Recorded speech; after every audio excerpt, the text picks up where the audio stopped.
Em nome do Pai, e do Filho, e do Espírito Santo. Amém.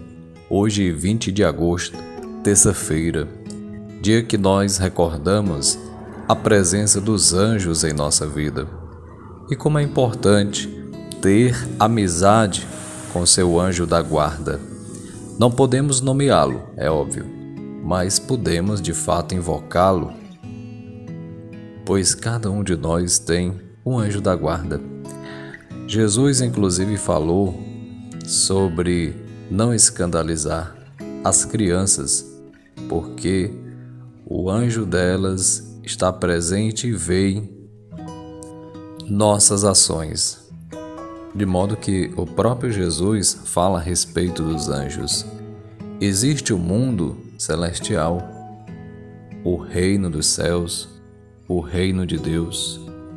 E para a gente conquistar não é mérito nosso, mas é um dom, é uma graça de Deus.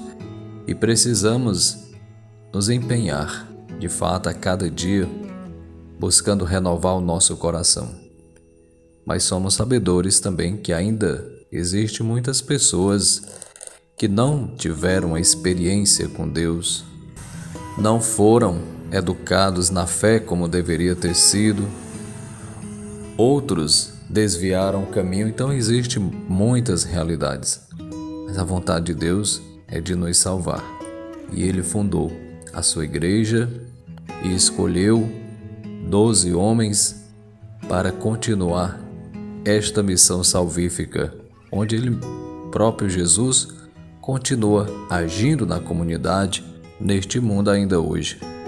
E no Evangelho que nós iremos ler neste dia, de Mateus 19, 23, nos fala do desafio, da dificuldade de participar do reino dos céus. E apesar de tudo, Deus chama e exige de nós uma resposta de fé. É preciso renunciar para de fato entrar na lógica do Evangelho de Jesus, porque o mundo age contrário às verdades de fé. O mundo, do ponto de vista joanino, são os que agem segundo seus instintos, suas inclinações por causa do pecado. O pecado ofusca a graça de Deus, nos faz praticar atos que são contrários ao que Deus espera de nós.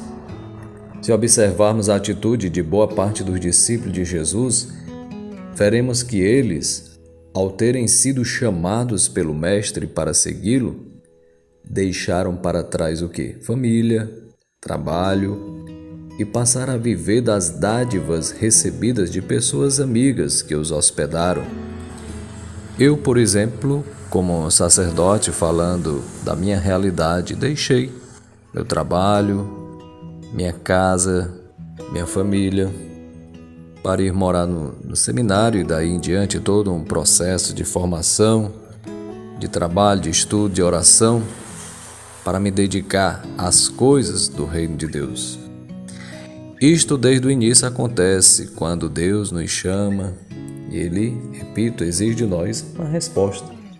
É claro, de vez em quando os discípulos foram abastecidos por um dos milagres de Jesus, como foi o caso da multiplicação dos pães em Mateus 14, 13 a 21 e da pescaria em João 21, 1, 14. O que eu quero dizer com isso é que, uma vez que Deus nos chama e a gente responde, precisamos acreditar na providência divina. Deus vai, de fato, nos auxiliando, não nos deixando faltar o necessário, porque até mesmo para dar um passo concreto, podemos questionar como aconteceu com Pedro, que tomou a palavra e disse: nós que deixamos tudo e te seguimos, o que teremos? Então Pedro ainda estava com pensamento terreno, temporal, humano, talvez pensando em interesses pessoais. Mas a palavra de Pedro não deixa dúvidas. Eles deixaram tudo e seguiram a Cristo. Foi então que Pedro perguntou: o que teremos? Muita gente em nossos dias ainda faz a mesma pergunta: o que tereis se te seguir? Se fizer este trabalho voluntário na igreja, se ofertar para a missão da igreja na África, por exemplo, serei recompensado? Na verdade, Deus promete recompensas. Contudo, nós cristãos jamais praticaremos boas ações esperando a recompensa de Deus, porque Deus nos deu o maior de todos os presentes, a salvação por meio do sacrifício de Jesus na cruz. Nós faremos tudo o que pudermos como resposta a este amor divino. Por termos sido salvos por Jesus, nossa vida sempre será vida de serviço alegre ao Senhor. Lamentavelmente, enquanto estivermos aqui no mundo, não alcançaremos a perfeição. É um processo.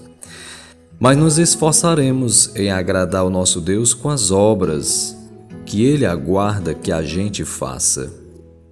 Ontem mesmo, no Evangelho, nosso Senhor, falando sobre as riquezas, nos dá um ensinamento que a gente não pode se apegar às seguranças, deixar-se ser dominado, escravizado pelas coisas temporais, porque tudo passa. Se formos fiéis até a morte, receberemos dele a recompensa. O presente definitivo, a coroa da vida eterna. Ou seja, o paraíso, o céu, a eternidade, para aqueles que de fato se esforçarem para buscar a santidade, a santificação de suas vidas, a renúncia aos pecados, sobretudo graves, mortais, para viver na graça de Deus. Daí a importância de se dedicar a cada dia numa vida de oração, prática das boas obras, buscando a honestidade, evitando mentiras. E para isso é preciso aprender com Jesus.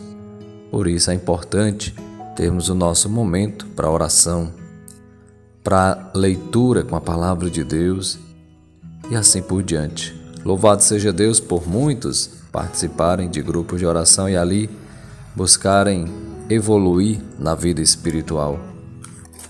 Ninguém é obrigado a frequentar algum grupo ou ter que rezar. Deus deixa livre e nos apresenta uma proposta de vida. O Evangelho é uma proposta. E a pergunta que as Sagradas Escrituras nos fazem: onde está o teu tesouro, está o teu coração. Estará o teu coração. E onde está o teu coração? Como, de fato, você tem vivenciado a vida cristã? Você pensa receber algo de Deus? Ou você faz com amor a sua missão, o chamado que Deus fez à tua vida? O que tem mudado na tua história? Mas vamos ser sinceros, quem de nós não gostaria de ser rico, ter conforto neste mundo e depois as alegrias da vida eterna? Pois é, a adesão ao Evangelho do Reino é um grande desafio. O dinheiro em si não é mau, e no mundo de hoje é impossível viver sem ele, mas é apenas um meio. Existiram pessoas ricas na igreja que foram santas. Por exemplo, o padroeiro dos oblatos beneditinos. Eu sou oblato do Mosteiro de São Bento Fortaleza.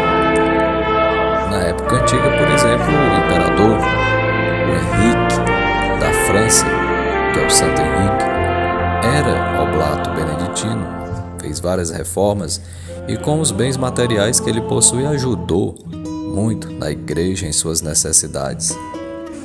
De modo que ele ofertava não só sua vida, mas também seus bens em prol do reino de Deus. Assim sendo, quando o dinheiro se torna o senhor da vida de alguém, aí sim, ele impossibilita caminhar na estrada de Jesus. Somente pela fé compreenderemos essa proposta do Evangelho. Mas para Deus tudo é possível. A gente sabe que nem todos são chamados a viver, a fazer a experiência de São Francisco de Assis. Deus chama de várias maneiras, a pessoa responde de modos distintos. peçamos a graça a nosso Senhor, por meio de Maria, para que tenhamos um coração manso e humilde semelhante ao de Jesus, que possamos nos questionar em relação à nossa vida, quais são as riquezas, o que eu preciso me desprender, o que falta para eu de fato ir me santificando cada vez mais. Será que tem algum vício que eu preciso renunciar? E assim a gente vai crescendo no amor de Deus. É o amor de Deus em nós que nos dá, que nos conduz a, de fato, fazer a sua vontade. Que Deus nos ajude, cada um de nós. Eu peço que a bênção de Deus chegue até sua casa, sua família, que suas intenções também sejam correspondidas. A bênção de Deus Todo-Poderoso, Pai e Filho e Espírito Santo. Amém. Fiquem com Deus, obrigado a todos pela participação. Não esqueça de deixar o seu comentário em nosso canal, nesse momento de fé e oração, o seu like e compartilha com seus contatos. Que Deus abençoe e até outra oportunidade, se Deus quiser. Salve Maria!